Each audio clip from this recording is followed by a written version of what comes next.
শুনছেন রেডিও 80 আমি আছি আপনাদের সাথে পাপ্পি আর যে পাপ্পি।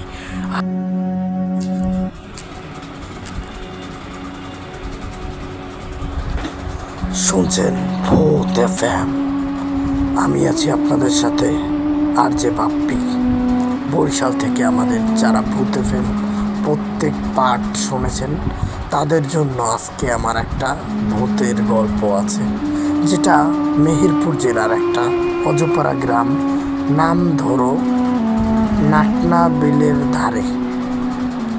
এই ঘটনা আমার মামার মুখে শোনা, যা প্রায় 15-16 বছর আগের।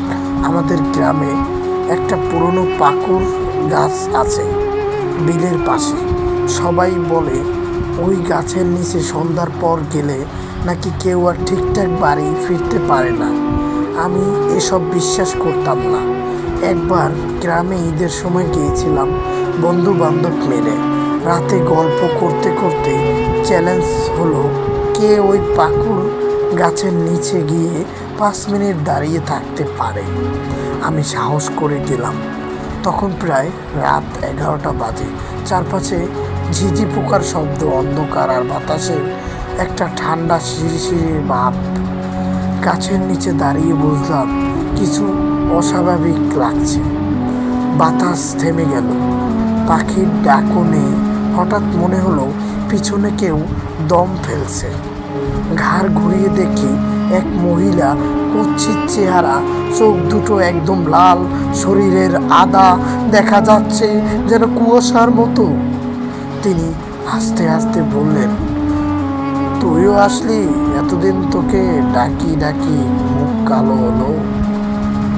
আমি আর দাঁড়াতে পারলাম না, দৌড়ে পালাতে গেছি, কিন্তু পা যেন জমে গেছে।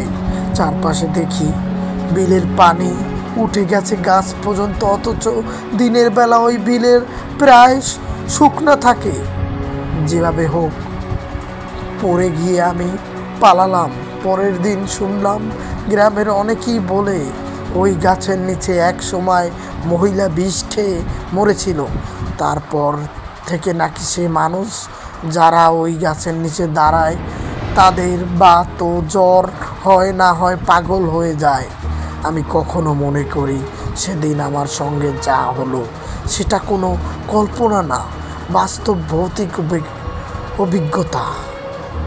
এরপর থেকে আমি কোনো দিনও রাতের বেলা ওই বিলের পাশ দিয়ে যাই না।